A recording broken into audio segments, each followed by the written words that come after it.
अंबानी का 27 मंजिला घर क्या वक्फ बोर्ड की जमीन पर बना है? क्या अंबानी के घर के बाहर बुलडोजर जाने वाला है? आखिर दिल्ली के मुख्यमंत्री अरविंद केजरीवाल किस दावे के आधार पर कहते हैं कि मेरी सरकार वहां होती तो अंबानी का घर गिरवा देती, वो वक्फ बोर्ड की जमीन पर बनी? उनका बयान पहले आप सुनिए, फिर बताते हैं वक्फ बोर्ड ने कैसे हाईकोर्ट में केस दायर कर अंबानी को चुनौती दी है।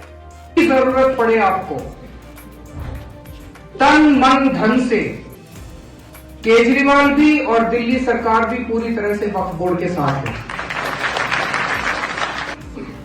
बंबई के अंदर इस देश का जो सबसे अमीर आदमी है, बताते हैं उसका घर वक्फ बोर्ड की प्रॉपर्टी पे बना हुआ है। गलत तो नहीं करा? वहां की सरकार की हिम्मत नहीं है जो उसको कुछ कर दे।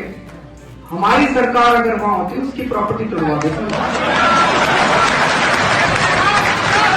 जो भी वक्फ बोर्ड को जब भी किसी चीज की जरूरत होगी, दिल्ली सरकार वक्फ बोर्ड के साथ है। हमने केजरीवाल के दावे को समझने की जब कोशिश की तो ये पता चला पूरी कहानी साल 2015 में तूल पकड़ती है, जब अंबानी की जमीन की डील पर वक्फ बोर्ड ने न सिर्फ सवाल उठाए बल्कि महाराष्ट्र विधानसभा तक ये रिपोर्ट पहुंच गई जिसमें साफ साफ लिखा था मुकेश अंबानी ने एंटीलिया बनाने के लिए साल 2002 में 4532.39 स्क्वायर मीटर वाला प्लॉट 21 करोड़ 50 लाख रुपए में खरीदा। उस वक्त ये जमीन वक्फ बोर्ड की थी।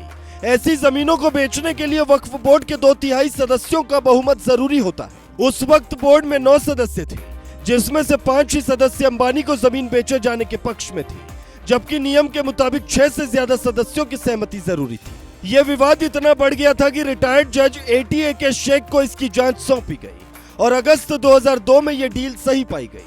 नवंबर 2002 में अंबानी को यह जमीन ट्रांसफर करने के आदेश दिए गए, लेकिन यह विवाद नहीं थमा, बल्कि साल 2019 में अरविंद केजरीवाल ने कई मुसलमानों के सामने यह दावा किया कि अंबानी का घर वक्फ बोर्ड की जमीन पर बताया जाता है।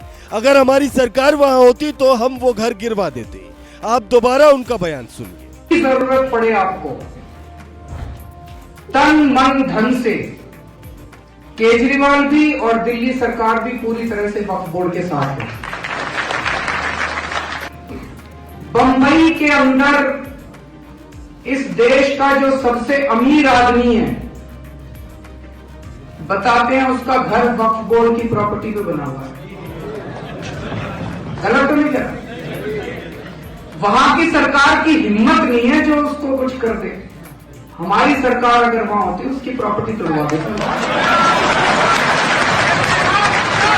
जो भी वक्फ बोर्ड को जब भी किसी चीज की जरूरत होगी, दिल्ली सरकार वक्फ बोर्ड के साथ है। केजरीवाल का यह बयान एक बार फिर से सुर्खियों में, क्योंकि मोदी सरकार वक्फ बोर्ड को लेकर एक ऐसा कानून लाने जा रही है जिसके बारे में सुनकर ही तुष्टीकरण की सियासत करने वाले नेताओं के होश उड़े हुए।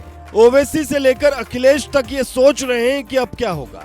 हो सकता है संसद भवन में इस बिल को रोकने की कोशिश की जाए, लेकिन कहते हैं मोदी सरकार जो ठान लेती है उसे करके ही रुकती है।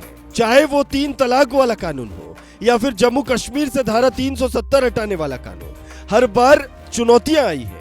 हर बिल को पेश करते वक्त सवाल उठे, पर कृषि कानून की तरह पीछे हटने के मौके काफी कम ही नजर आए हैं। फिलहाल अगर आपसे कोई कहे कि अंबानी के घर के बाहर बुलडोजर पहुंचने वाला है तो चौंकिएगा मत, बल्कि ये रिपोर्ट दिखाकर बता दीजिएगा कि पूरी कहानी क्या है। जिस वक्फ बोर्ड पर तमाम जमीनों पर कब्जा करने के आरोप लगते रहे हैं, उस पर कैसे कोई कब्जा जमा लेगा, ये सोचने वाली बात है।